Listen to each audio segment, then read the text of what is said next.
Peço aos amados irmãos que abram o texto sagrado na primeira epístola do apóstolo Pedro. Primeira epístola do apóstolo Pedro, capítulo 1, versos 1 e 2.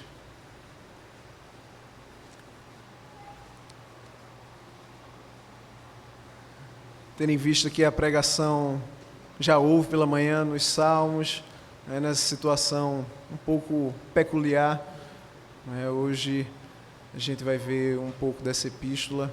Em outras ocasiões, talvez, que tiver uma situação semelhante, a gente dará continuidade também às exposições na epístola do apóstolo Pedro. Assim, pois, nos diz a palavra do Senhor nosso Deus.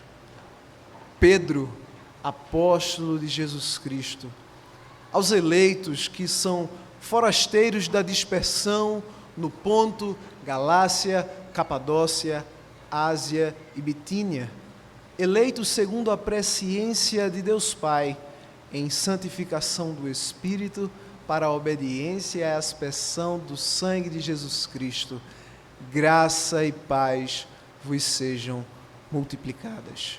Amém. Vamos orar? As palavras dos meus lábios e o meditar do meu coração sejam agradáveis na Tua presença, Senhor, rocha minha e Redentor meu. Não sejam envergonhados por minha causa os que esperam em Ti, ó Senhor, Deus dos exércitos, nem por minha causa sofram vexame os que Te buscam, ó Deus de Israel.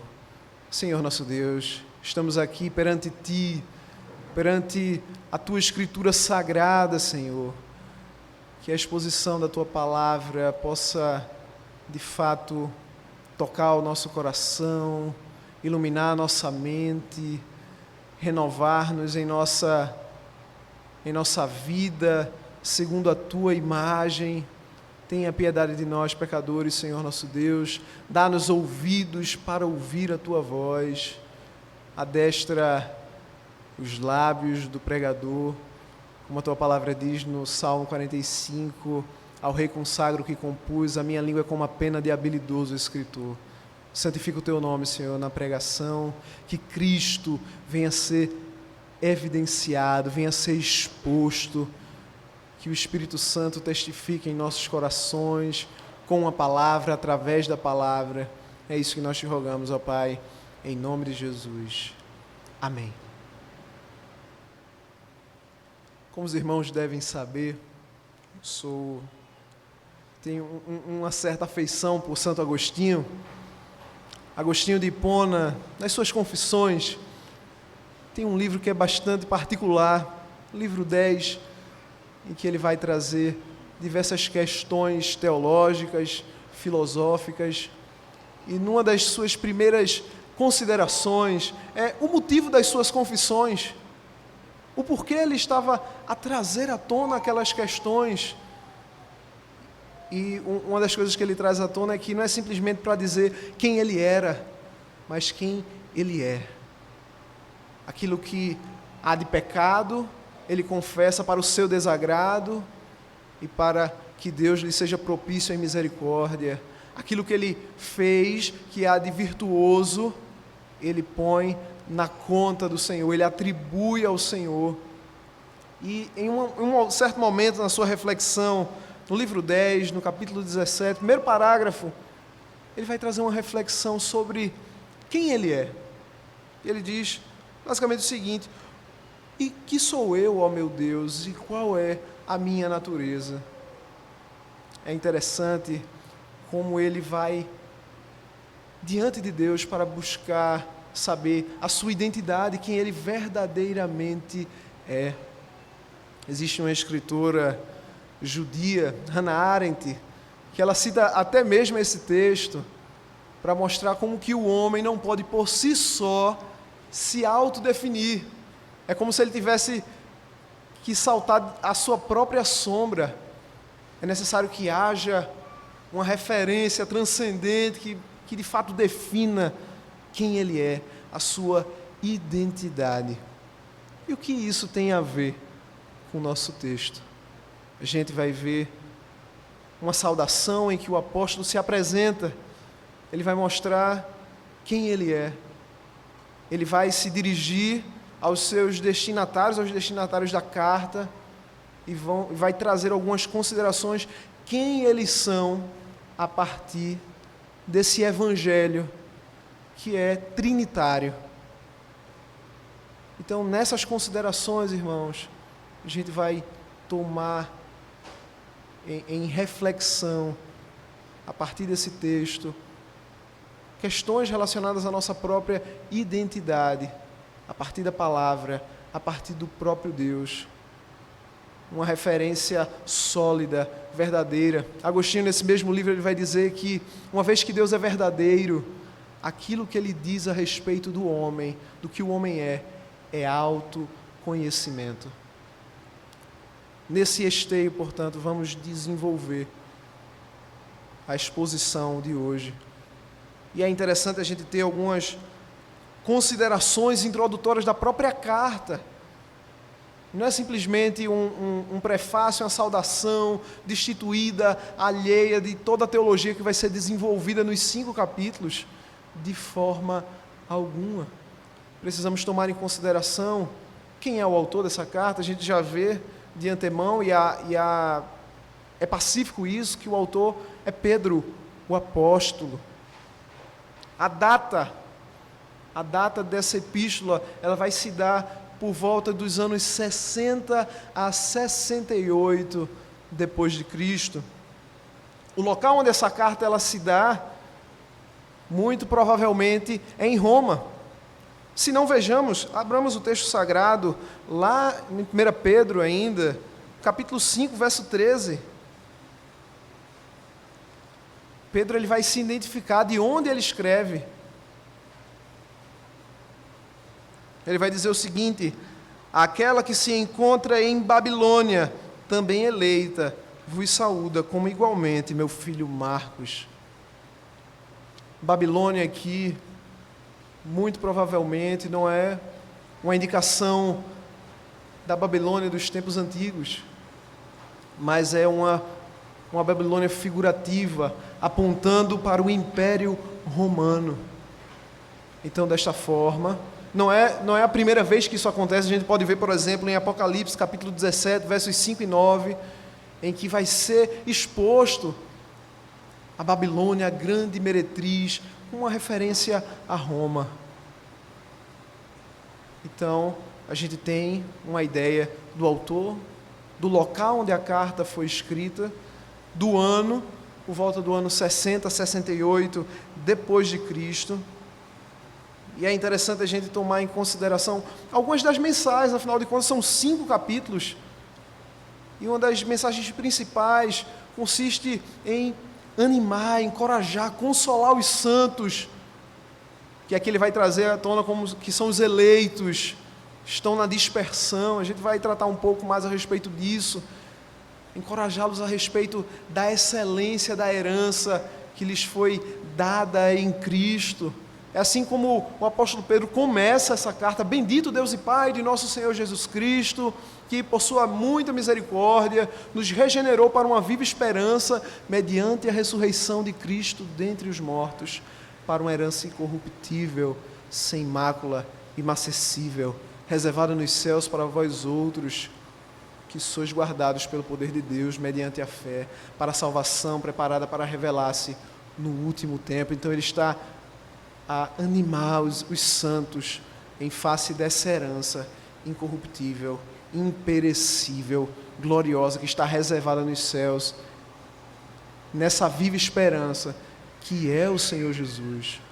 Um aspecto também interessante a ser tratado, que também já vai ser iniciado logo no primeiro capítulo, de que os irmãos estavam sofrendo algumas perseguições, e como isso é inevitável pela própria natureza da fé, de como eles iam sofrer perseguições, iam sofrer calúnias, injúrias, como eles deveriam, atentando para esse prêmio da soberana vocação, como o apóstolo Paulo diz na carta aos Filipenses, eles tomam tudo como perda por causa da sublimidade do Evangelho, por causa da sublimidade dessa herança que está reservada nos céus, em face dessa viva esperança em Cristo Jesus. Então, os santos, eles não poderiam não esperar por sofrimentos, por provações, por tribulações nessa vida, mas em meio a tudo isso, a sua fé ia ser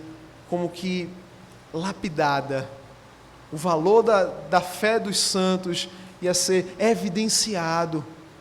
A preciosidade do Evangelho ia se tornar evidente em meio a esses sofrimentos. Tanto eles seriam aperfeiçoados à imagem do servo sofredor e bispo de suas almas, como o testemunho do Evangelho se propagaria através da vida deles em sofrimento em face da fé.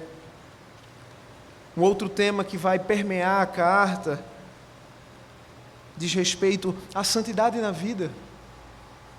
Isso também o apóstolo Pedro já traz logo de início, depois de enaltecer a essa glória do Evangelho. Então ele vai dizer: por isso, pois, irmãos, cingindo o vosso entendimento, esperar inteiramente na graça que vos está sendo trazida, na revelação de Jesus Cristo, como filhos da obediência.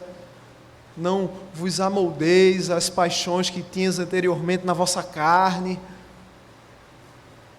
E essa santidade, ela vai dizer respeito às mais diversas esferas da vida dos irmãos. Ele vai tratar da relação de senhor e servo, da relação dos cidadãos, dos civis e as autoridades. No capítulo 2 ele vai falar sobre isso.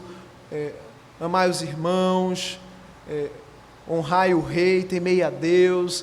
Vai ter todo um imperativo nesse aspecto.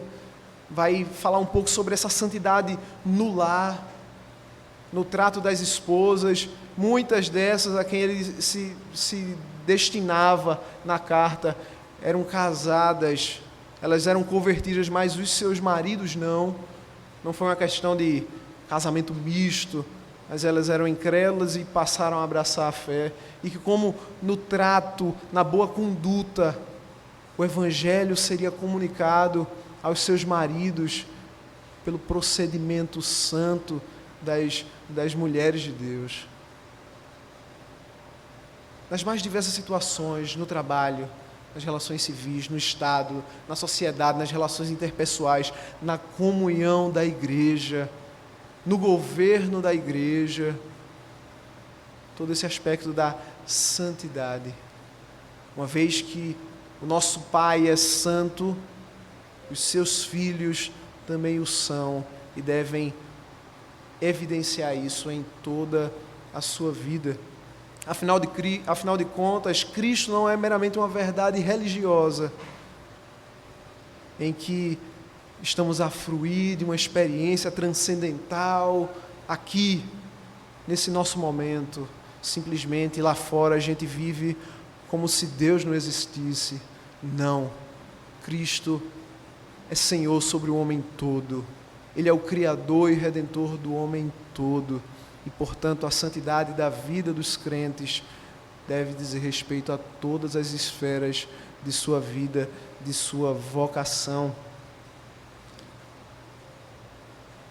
Trazendo essas considerações preliminares a respeito da epístola como um todo, atentemos agora ao verso 1. Uma coisa também, irmãos, ainda nas considerações preliminares, é importante a gente ter em mente. Não é uma coisa de supérflua importância a data, o local, a autoria. Novamente, não se trata simplesmente de uma verdade religiosa, mas o Evangelho, ele se deu no tempo e no espaço, tocando, transformando pessoas reais, através de um Cristo real, de uma realidade espiritual real, para os salvar de uma condenação real. Isso é de suma importância, para que a gente não esteja simplesmente abraçando uma fé dissociada da historicidade. É de suma importância que a gente tenha em consideração esses marcos. Voltando, atentando ao verso 1, a gente vê agora a apresentação, o autor. Isso difere um pouco da estrutura de cartas que nós escrevemos. No geral, a gente se dirige primeiro ao destinatário, traz as questões relacionadas, traz alguns votos de consideração, de estima, e por fim apresenta o autor, respeitosamente, atenciosamente, e apresenta a autoria. Na estrutura antiga era o contrário. Aqui a gente apresenta a autoria, vai haver os destinatários, alguns votos, uma saudação. E como, novamente, enfatizando esse aspecto da historicidade, isso foi escrito nesse período que tinha esses costumes. Então, o Senhor ele vai, na sua sabedoria, dispor dessa forma, mas trazendo valores concernentes ao Evangelho do Reino de Deus. Então a gente vê aqui Pedro, apóstolo de Jesus Cristo. Para nós que estamos familiarizados com o apóstolo Pedro, isso não soa tão significativo, mas atentemos. Digamos que não soubéssemos quem seria esse Pedro e fôssemos analisar o Novo Testamento para descobrirmos quem é ele. A gente veria bastantes coisas a serem consideradas e eu não peço aos irmãos que abram um texto, alguns textos, não vão ser todos, obviamente, são muitos textos que vão tratar a respeito do apóstolo Pedro, mas é importante a gente ter em mente quem é esse apóstolo, como ele foi chamado, como se deu esse processo, como ele foi escolhido para o apostolado, como se deu o ministério dele depois da ascensão de Cristo, enfim. Vamos tomar isso em consideração, irmãos. Quem é esse Pedro?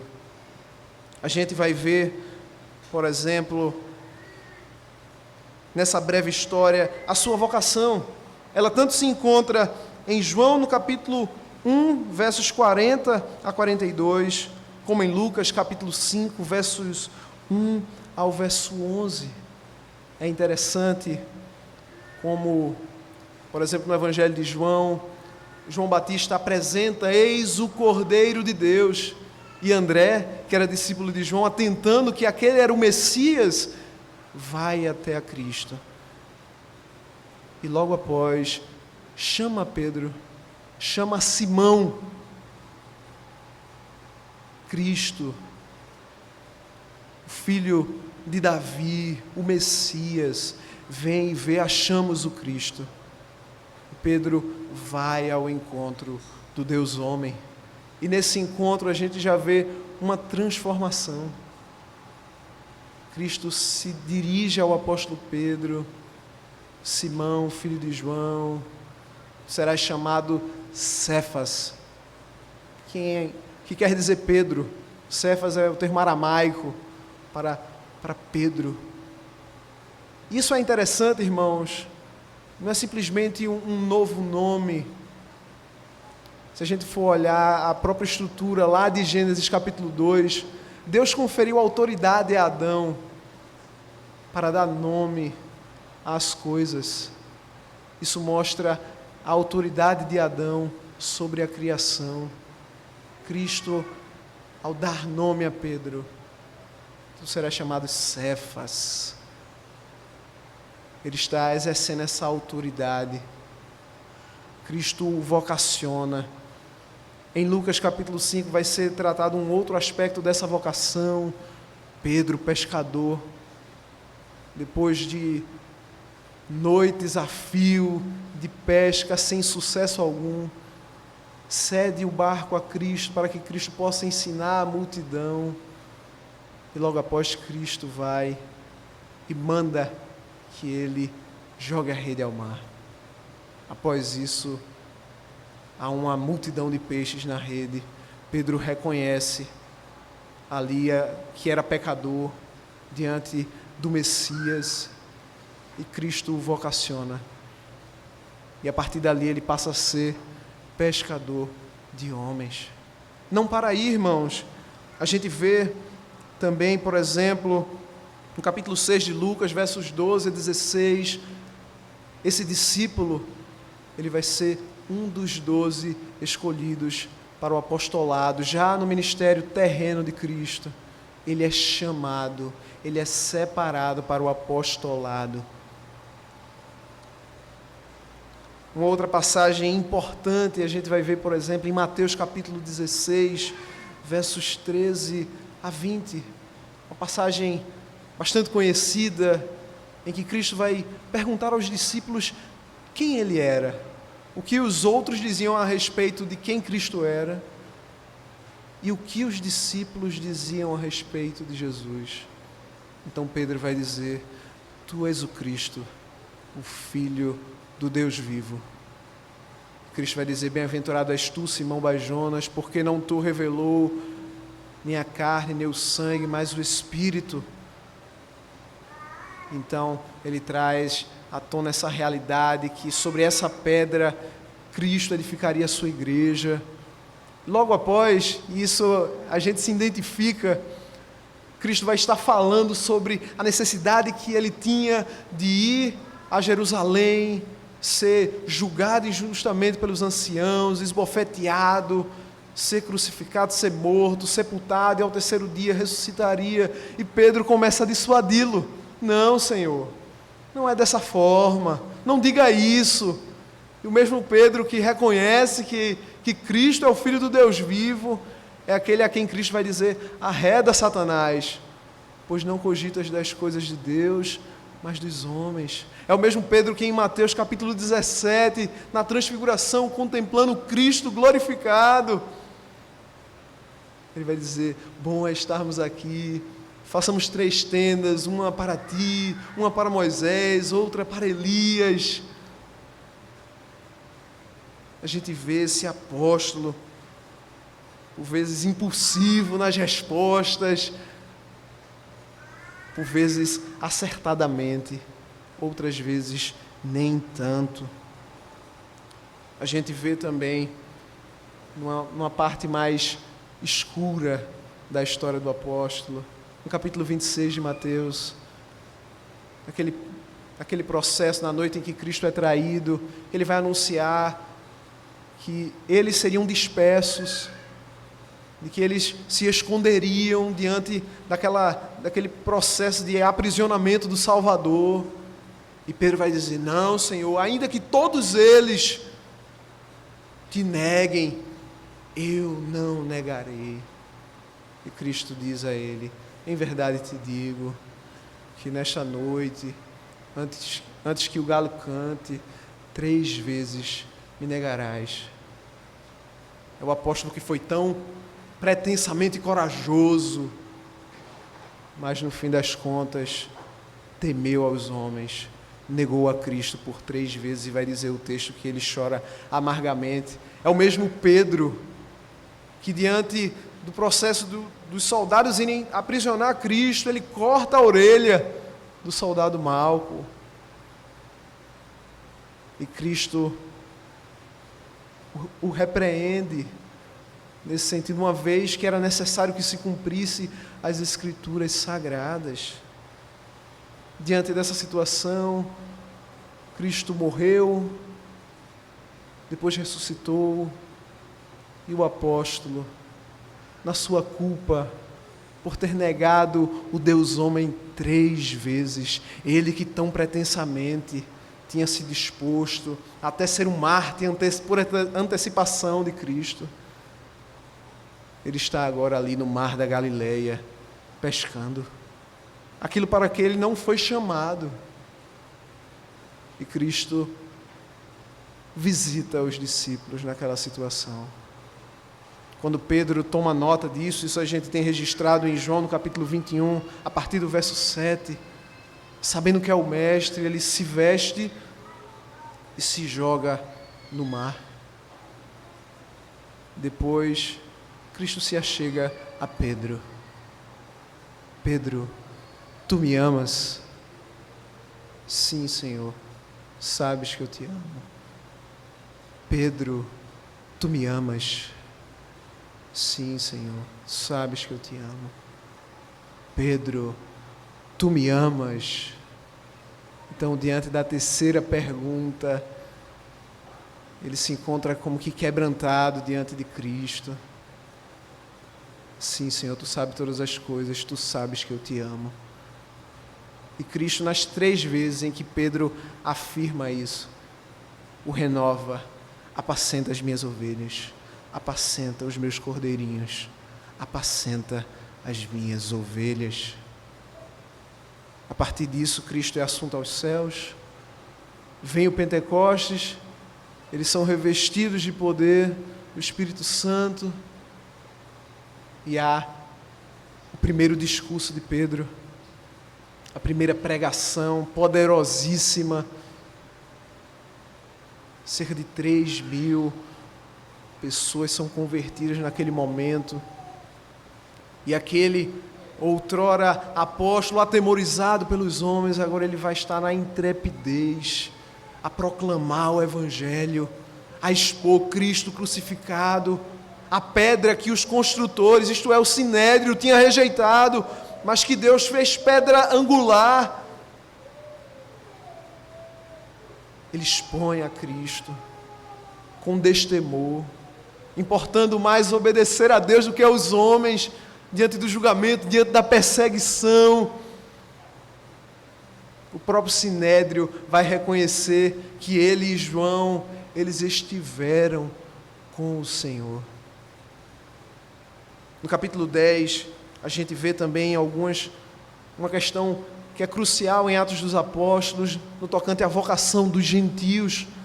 Pedro e Cornélio, Pedro judeu, Cornélio gentio, ele vai ter aquela visão dos animais impuros, e Deus ordenando a que ele comesse. Ele: Senhor, não posso, eu sou judeu.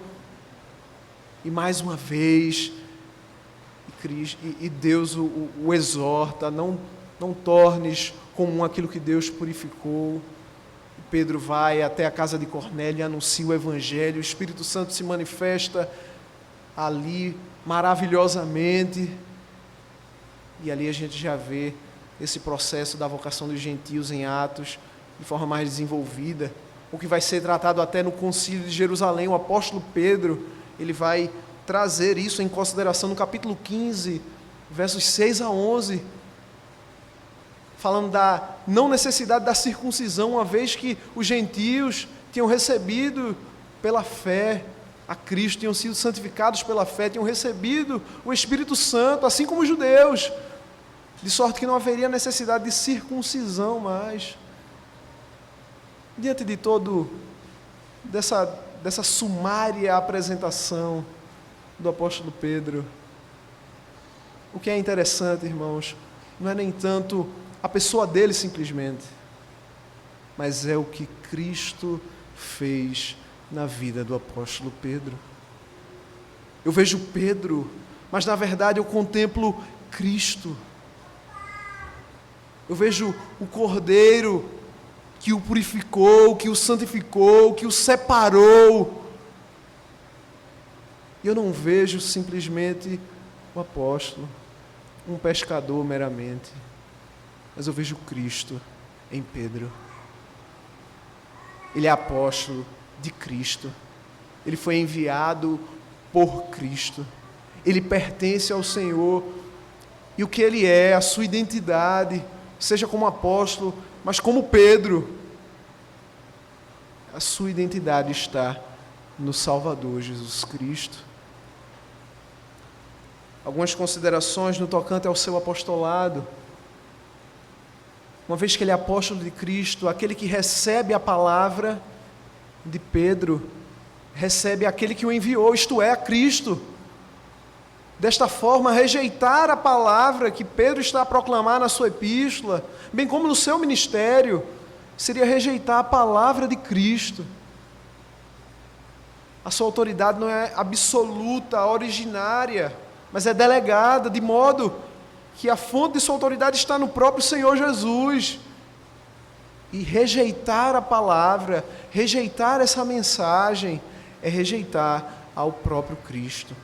Abraçar essa mensagem é abraçar a doutrina de Cristo.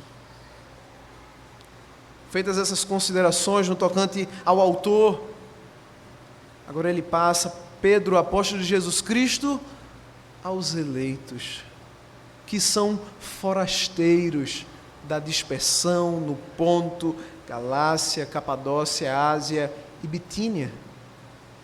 O destinatário dessa carta são os eleitos, uma forma diferenciada de se dirigir aos irmãos. Ele traz todo um conceito veterotestamentário para o Novo Testamento, aplicando não somente aos judeus segundo a carne, mas sobretudo, tanto judeus como gentios, pela fé, aos eleitos, ao povo eleito, ao povo separado. Por diversas vezes no Antigo Testamento, Israel vai ser tomado como esse povo eleito, como esse povo separado. E agora esse conceito vai ser aplicado à igreja como um todo. A igreja é esse corpo de eleitos, daqueles que foram escolhidos. Isso nos aponta a respeito de quem é essa igreja. Ela é eleita, ela é escolhida por Deus. Isso fala sobre a eleição do Senhor. O fato de sermos escolhidos, termos sido separados. O apóstolo Pedro, no capítulo 2, versos 8 e 9, ele vai dizer: vós, porém, sois raça eleita, sacerdócio real. Na verdade, versos 9 e 10, nação santa, povo de propriedade exclusiva de Deus, a fim de proclamardes as virtudes daquele que vos chamou das trevas para a sua maravilhosa luz. Vós sim, que antes não erais povo, mas agora sois povo de Deus, que não tinhais alcançado misericórdia, mas agora alcançastes misericórdia. Então ele traz esse conceito de eleição, esse povo escolhido, para a igreja neotestamentária. Um aspecto a ser considerado, ele vai dizer aos eleitos que são forasteiros. A gente pode tomar em consideração tanto aspectos sociológicos, históricos, geográficos, mas sobretudo esse termo forasteiro ele se aplica eminentemente de forma figurativa, apresentando que todo o povo eleito é forasteiro. Esse mesmo termo vai ser utilizado nessa mesma epístola, no capítulo 2, verso 11. Amados, exorto-vos como peregrinos e forasteiros que sois, a vos absterdes das paixões carnais que militam contra vós. Então vai ser enfatizado isso, essa condição. A igreja é uma igreja eleita, é uma igreja forasteira. Somos estrangeiros. Nós passamos por essa terra. Nós passamos... A imagem do estrangeiro deve estar muito nítida, como aquele que está numa localidade, mas não pertence àquela localidade, não se identifica com aquela localidade. A sua identidade está nos céus, a sua pátria é celestial. Eles são forasteiros, eles são peregrinos. E novamente essa realidade, como a gente viu pela manhã, deve ser enfatizada. Nesse sentido, eu peço que os irmãos abram o texto sagrado na Epístola aos Hebreus, como lemos pela manhã.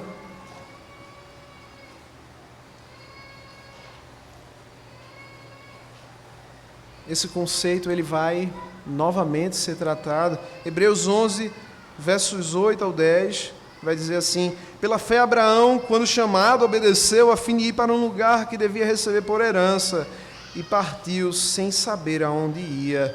Pela fé, peregrinou na terra da promessa, como em terra alheia, habitando em tendas com Isaque e Jacó, herdeiros com ele da mesma promessa, porque aguardava a cidade que tem fundamentos, da qual Deus é o arquiteto e edificador. A partir do verso 13 agora: todos estes morreram na fé, sem ter obtido as promessas, vendo-as, porém, de longe, e saudando-as e confessando que eram estrangeiros e peregrinos sobre a terra, porque os que falam deste modo manifestam estar procurando uma pátria, e se na verdade se lembrassem daquela de onde saíram, teriam a oportunidade de voltar, mas agora aspiram a uma pátria superior, isto é, celestial. Por isso Deus não se envergonha deles, de ser chamado seu Deus, porquanto lhes preparou uma cidade. Então, novamente, a gente vai ver esse conceito de peregrinação. Os cristãos, judeus e gentios, pela fé, são forasteiros. Eles não buscam aqui uma cidade permanente, mas eles anseiam a cidade celeste, o novo céu e a nova terra. Eles são peregrinos rumo a Sião, rumo a Canaã celestial. Isso é realmente importante, irmãos, porque esse conceito de peregrinação, de dispersão, que a gente vai ver adiante, são originariamente muito judaicos. Mas agora toda essa realidade vai ser aplicada aos gentios também pela fé, conectando os gentios à história da redenção que se encontra no Antigo Testamento, de sorte que a história de Abraão, de Isaac, de Jacó, a história dos atos redentivos de Deus para com Israel no Egito, a entrada do povo de Canaã, é a nossa história, é a nossa identidade como filhos de Sião. Nós somos forasteiros. Ele vai falar desse conceito da dispersão, novamente um conceito judaico, dispersão ou diáspora, dizia respeito a essa situação em que os judeus estavam dispersos por fora da Palestina. E agora esse conceito, esse significado vai ser atribuído a toda a igreja. De modo que onde o cristão está, ele está em diáspora, ele está longe de sua terra, ele está para rumar em peregrinação à sua terra. De modo que a nossa identidade, irmãos, não está simplesmente no que fazemos, na nossa reputação, em meio aos nossos pares, em nosso trabalho, em nossas vocações. A nossa identidade, quem nós somos, está muito mais associado a essa Sião celestial do que a essa terra. Isso deve nos confrontar quando por vezes estamos tão absorvidos nos cuidados deste mundo, quando tomamos aquilo que deve ser secundário como prioritário em nossa vida, então acabamos de nos perder. O que somos está condicionado a um sentimento, a uma experiência, a uma reputação, a um elogio, ao dinheiro. O Evangelho, ele tem um valor sobreexcelente e a nossa identidade no Evangelho transcende a todos esses aspectos. Um ponto a ser considerado no tocante a esses eleitos que são forasteiros da dispersão, ele vai identificar aqui algumas regiões no Ponto, Galácia, Capadócia, Ásia e Bitínia. Isso era uma região dominada pelo Império Romano. Eram 5 regiões da Ásia Menor, províncias do norte, leste, oeste e central da Ásia Menor. Novamente, esse aspecto geográfico aponta para a realidade do Evangelho. Pedro está destinando a sua carta a esses destinatários originais que estavam num local real, no Ponto, Galácia, Capadócia, Ásia e Bitínia. Um aspecto que pode estar relacionado a essa ênfase nesses 5 pontos, está relacionado, por exemplo, a Atos dos Apóstolos no capítulo 8. A gente vai ver que após o martírio de Estevão, vai haver uma ferrenha perseguição aos judeus crentes e eles se dispersam e vão pregando o Evangelho por toda parte. Isso pode ter uma repercussão. Mas como disse anteriormente, a carta ela se estende não só aos judeus, mas sobretudo aos gentios, àqueles que outrora viviam no fútil procedimento que os pagãos, os pais, tinham legado a eles. E agora, como filhos, deveriam viver em santificação ao seu Pai. Então, essa questão geográfica pode ter alguma relação aqui com esse processo de perseguição. Os judeus, os crentes se espalharam nessas regiões. É possível que haja uma conexão nesse sentido. No verso 2 agora, irmãos, o apóstolo Pedro ele vai se debruçar, tratar um pouco mais a respeito dessa eleição. E é belo como ele traz à tona esse aspecto trinitariano.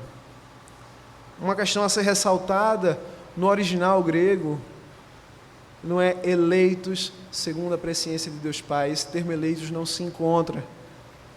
De modo que aquilo que vai ser dito, segundo a presciência de Deus Pai, em santificação do Espírito, para a obediência e a aspersão do sangue de Cristo, se aplica não só aos crentes como eleitos, mas como forasteiros. E é interessante tomarmos em consideração esse aspecto trinitariano em nossa identidade como povo eleito e como povo forasteiro que peregrina rumo a Jerusalém celestial. O primeiro aspecto, ele vai enaltecer esse aspecto econômico da Trindade.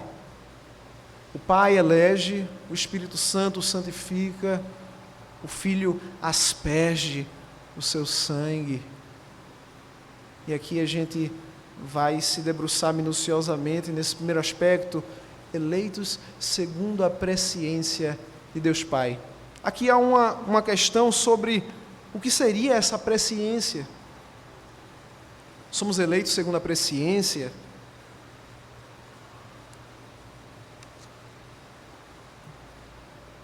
E é preciso a gente entender o conceito de presciência para que a gente não tenha um entendimento humanista a respeito de presciência. Como que eu estou simplesmente a antever o que está para acontecer, sem ativamente realizar, sem ativamente providenciar. Essa é uma imagem de um Deus que está como que sujeito à história, como um ser autônomo, como um Deus que está como que sujeito ao livre-arbítrio do homem, de modo que ele só passivamente escolhe aqueles que já escolheriam a Deus. Não é nesse sentido, irmãos. A gente precisa entender o conceito de presciência a partir da Escritura Sagrada. A gente precisa entender que o modo como nós conhecemos é diferente do modo como Deus conhece todas as coisas. Deus, ele prevê aquilo que ele predeterminou. A predestinação, a presciência, elas estão indissociavelmente ligadas. De modo que aquilo que Deus prevê é aquilo que já estava determinado, aquilo que já estava decretado. Um conceito da gente desenvolver nesse sentido, no tocante a esse conhecimento, a gente pode até olhar, por exemplo, o Salmo 1, Salmo 1, verso 6, ele vai dizer: porque o Senhor conhece o caminho dos justos, mas o caminho dos ímpios perecerá. Há uma antítese aqui, em que, de maneira indireta, Deus conhece o caminho dos justos, mas não conhece o caminho dos ímpios. A gente vê, portanto, esse aspecto da eleição de Deus. Cristo, em Mateus capítulo 7, depois de que ele vai falar a respeito de alguns que, Senhor, em teu nome não operamos maravilhas, não profetizamos, ele vai dizer: apartai-vos de mim, nunca vos conheci, apartai-vos de mim todos vós que praticais a iniquidade. Isso diz respeito a meramente saber? Obviamente que não, senão Deus não seria onisciente. Mas esse conhecer está associado à escolha, está associado ao amor, à afeição. Esse conceito de conhecimento perpassa o Antigo Testamento e a gente vê até mesmo no Novo. Como, por exemplo, José, que não conhece Maria até que Maria dá à luz a seu filho. Então a gente vê esse conceito desse amor. Partindo dessa premissa, então, essa presciência, esse amor eterno, anterior, que Deus tem para com os seus eleitos, para com os seus forasteiros. Ele os amou. O apóstolo Paulo vai trazer isso na carta aos Romanos, no capítulo 8, verso 29. Porquanto aos que de antemão conheceu, também os predestinou para serem conformes à imagem de seu Filho, a fim de que ele seja o primogênito entre muitos irmãos. Deus os amou, Deus os escolheu. Então essa presciência de Deus Pai reflete essa escolha amorosa, anterior a qualquer mérito do homem, anterior a qualquer obra, a qualquer livre-arbítrio. Ela está incondicionada. Não se trata, portanto, de uma mera antevisão em que Deus viu aquilo que o homem autonomamente haveria de escolher em relação à fé, em relação à salvação. De modo nenhum, meu irmão. Um aspecto também a ser tratado nesse conceito de conhecimento de Deus. Faço a citação de Agostinho na sua obra A Cidade de Deus. E é realmente belo como o bispo de Hipona expõe esse conceito.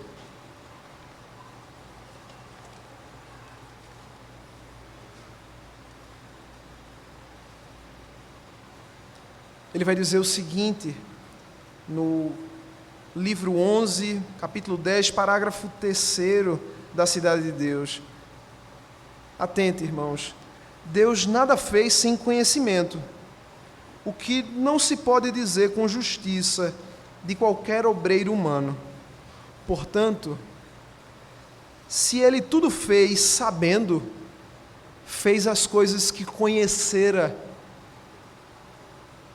Daí nos aflora a mente algo admirável, mas verdadeiro, a saber, este mundo não poderia ser conhecido por nós se não existisse. Isso se trata do modo como nós conhecemos as coisas.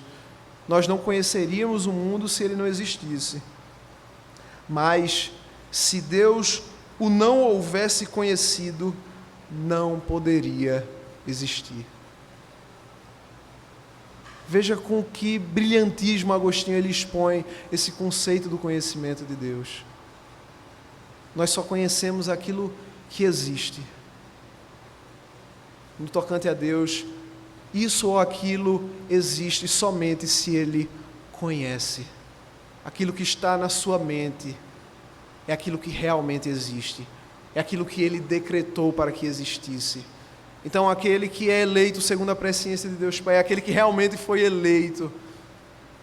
Se não estivesse na mente de Deus, ele não seria. Se não estivesse no decreto de Deus, ele jamais seria um eleito. Desta forma, vemos a nossa condição de eleitos e forasteiros, a partir dessa presciência, que está intimamente ligada aos decretos divinos, essa pré-ordenação de todas as coisas. E agora ele vai trazer um outro aspecto dessa eleição, em santificação do Espírito. Aquele que é eleito pelo Pai vai ser santificado pelo Espírito Santo. E aqui a santificação ela abrange toda a obra do Espírito, não simplesmente a santificação em específico, mas toda a obra. É interessante a gente ver na estrutura do nosso breve catecismo, a partir da pergunta 28, em que ele finaliza no tocante à vinda de Cristo em glória, a sua exaltação, o seu estado de exaltação como mediador. vai trazer a pergunta: como nos tornamos participantes da redenção adquirida por Cristo? Ele vai dizer: tornamos-nos participantes da redenção adquirida por Cristo pela eficaz aplicação dela a nós, pelo seu Santo Espírito. E a partir daí, até a pergunta 38, vai haver uma gama de benefícios. O Espírito está aplicando a obra do Filho aos seus eleitos. Então somos chamados eficazmente, somos convencidos de nosso pecado, de nossa miséria, abraçamos a Cristo como Ele nos é oferecido de graça no Evangelho, somos perdoados, somos tidos por justos diante de Deus, somente por causa da justiça de Cristo, a nós imputada e recebida só pela fé, somos feitos participantes da família de Deus, como filhos adotados, tendo direito a todos os seus privilégios, somos santificados, renovados em todo o nosso ser, segundo a imagem de Deus, morrendo cada vez mais para o pecado e vivendo cada vez mais para a retidão, fruímos de paz com Deus, alegria no Espírito, paz de consciência, aumento de graça, perseverança até o fim, na hora da morte, seremos aperfeiçoados em santidade, imediatamente entraremos na glória. O nosso corpo que continua unido a Cristo vai descansar na sepultura até a ressurreição. No porvir, seremos ressuscitados em glória, seremos publicamente reconhecidos e absolvidos no dia do juízo, estaremos a fruir da presença, da condição beatífica, de estar na presença de Deus por toda a eternidade. Essa é a obra do Espírito Santo, em santificação do Espírito, de modo que aquele que é realmente eleito, ele vai produzir frutos que evidenciem essa graça que o Espírito está a operar na igreja. Um outro aspecto a gente vê aqui, agora no tocante ao Filho, para a obediência e a aspersão do sangue de Jesus Cristo. Em outras versões ele vai dizer o seguinte: para a obediência a Cristo e a aspersão do seu sangue.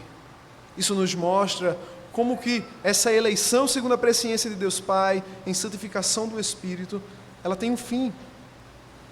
O próprio apóstolo Paulo, no capítulo 1, verso 4 aos Efésios, ele vai dizer que fomos predestinados, escolhidos em Cristo, para sermos santos e irrepreensíveis.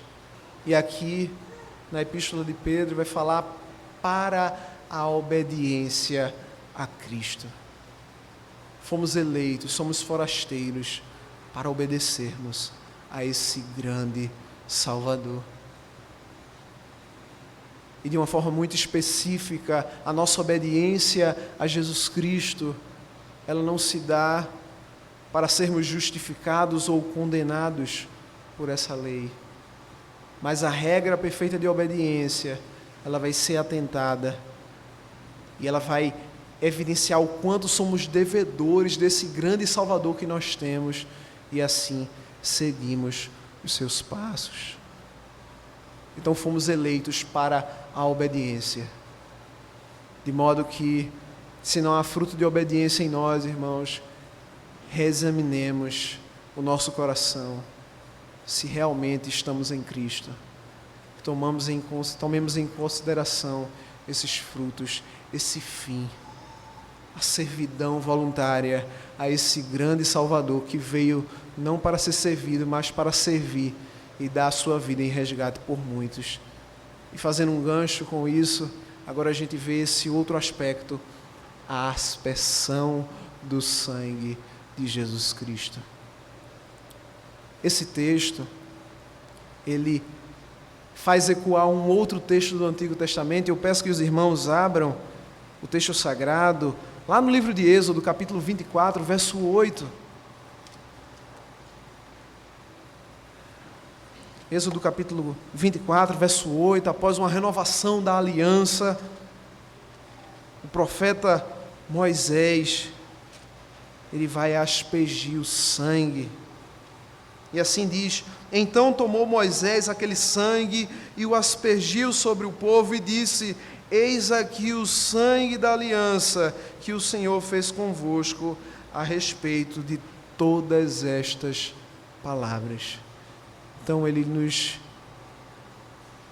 apresenta esse sangue da aspersão, esse cordeiro que foi morto, nos aponta a própria realidade sacramental de Cristo sendo entregue por nós, de comermos de Cristo, bebermos de Cristo pela fé, de sermos feitos participantes do seu corpo, do seu sangue pela fé, fruindo de todo o benefício que emana desse Salvador, da nossa união com Ele. Então a gente vê evidenciado aqui a obra de Cristo, o seu sacrifício, Ele, o Cordeiro que foi imolado, para que sobre nós esteja o sangue da redenção, o sangue da aliança. Aponta para o seu sacrifício, para a sua expiação, para a sua morte vicária, substitutiva em prol do seu povo. Então, nós como eleitos e forasteiros, como não teríamos gratidão, como não estaríamos maravilhados em que a nossa identidade esteja intimamente ligada a esse Cordeiro que foi morto para nos salvar. Como não nos gloriaríamos em estarmos unidos a esse sangue da nova aliança, a essa realidade pactual da graça. Essa é a identidade desses forasteiros, desses eleitos da Igreja de Deus. Eleitos segundo a presciência do Deus Pai, em santificação do Espírito, para a obediência e a aspersão do sangue de Cristo. Por fim, o apóstolo vai dar a sua saudação: graça e paz vos sejam multiplicadas. É um termo que é comum, na segunda epístola também ele vai trazer à tona esse conceito, associado lá ao conhecimento de Cristo, a multiplicação da graça e da paz pelo conhecimento de Cristo. E aqui ele traz novamente esse aspecto.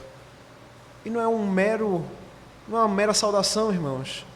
A graça, ela diz respeito a essa obra de Deus em favor do pecador, a esse favor imerecido, gracioso, glorioso. É o resumo não só da epístola, mas do Evangelho. E a paz como um fruto dessa graça, uma paz que não diz respeito meramente a uma sensação, mas que remonta ao shalom hebraico, dessa plenitude, dessa harmonia entre todas as coisas, dessa perspectiva que já nos alcança agora, mas que há de ser plena no porvir.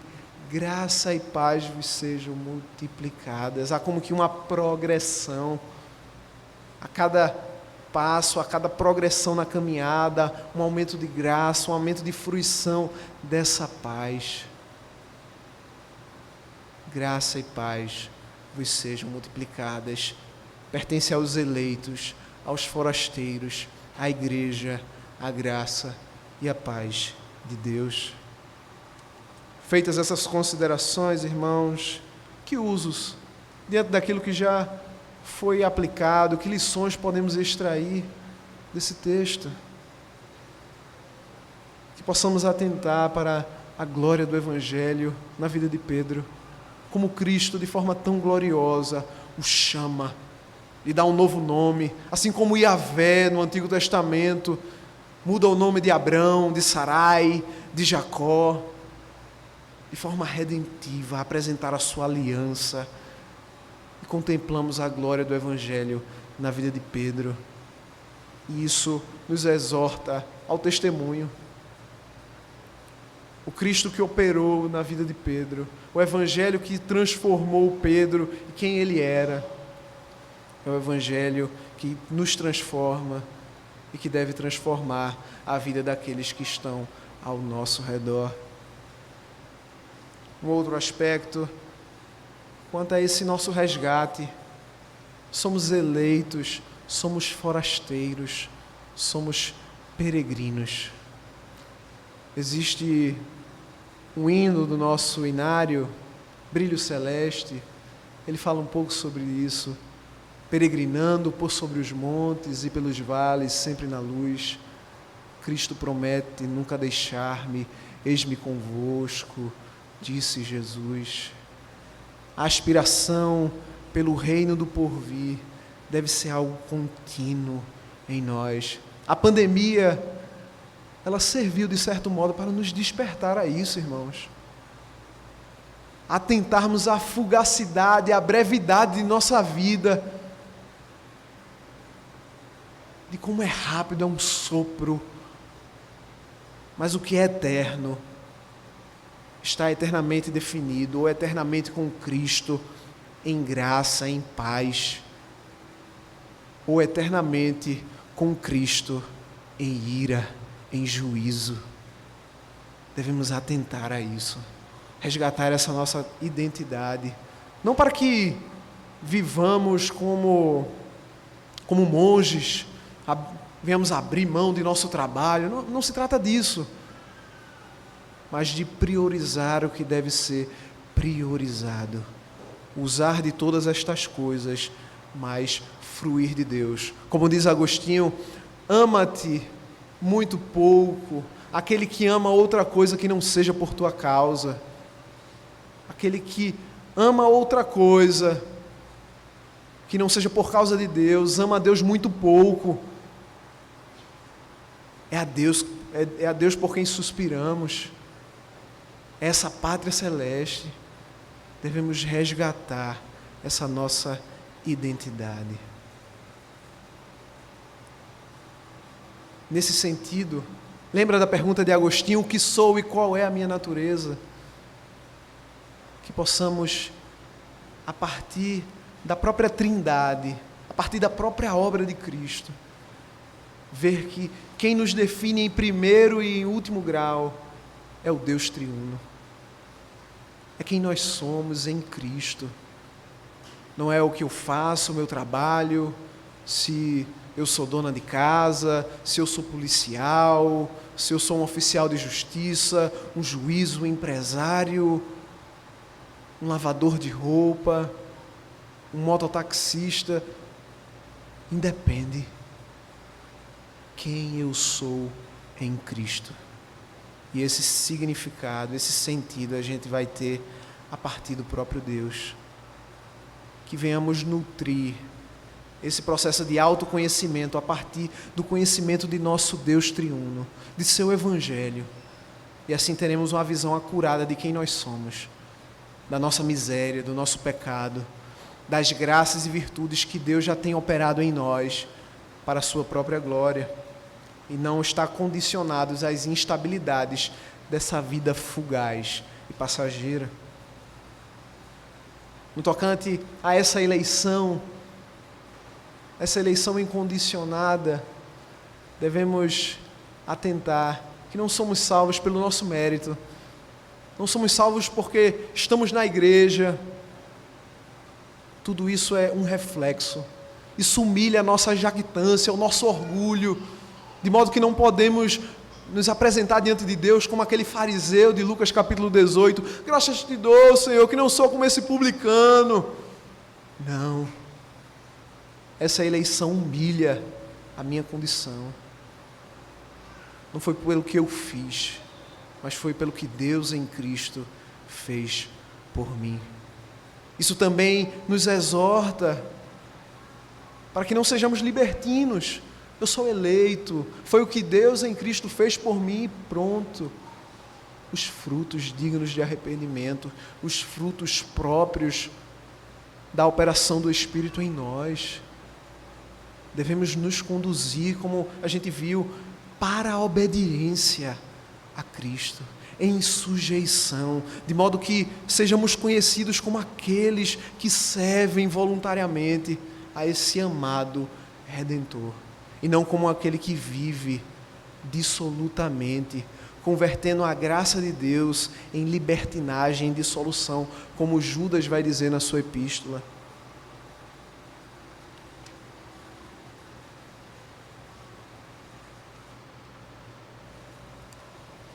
E dessa forma, irmãos, possamos santificar a Cristo em nossa vida, que possamos viver a nossa vida sob essa referência trinitária. Por vezes a nossa espiritualidade, ela não enaltece a beleza do Deus triuno. Enfatizamos só um aspecto, uma pessoa da Trindade, mas que venhamos a despertar-nos a essa consciência de um Deus triuno, de modo que a nossa devoção particular, familiar, pública, o nosso modo de vida, a nossa consciência deve estar permeada por esse senso, por essa referência de um Deus triuno.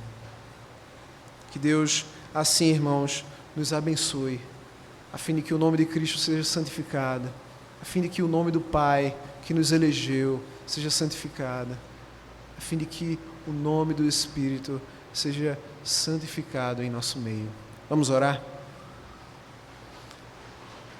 Deus Pai Todo-Poderoso, graças te damos, Senhor, por essa epístola que aborda a gloriosa graça Tua em Cristo para conosco, Senhor. Tenha piedade de nós quando por vezes buscamos definições e buscamos a nossa identidade meramente no que fazemos, no que gostamos, no que sentimos, no que experimentamos. Mas que possamos nos apegar àquilo que és, Senhor, e àquilo que dizes a respeito de nós. Uma vez que és verdadeiro e a própria verdade, aquilo que dizes a respeito de nós é autoconhecimento. É o Senhor que é a fonte, é o Senhor que é o fundamento para a nossa identidade como igreja, como eleitos, como forasteiros, que possamos ter maior aspiração a essa pátria celeste, Senhor, nesse santo dia que foi separado como uma preparação do porvir. Abençoa-nos, ó Pai, em nome de Cristo, teu servo, nosso Senhor, pelo Espírito Santo que procede de ti, do Filho, um só Deus, como era no princípio, hoje e para sempre, eternamente. Amém e amém.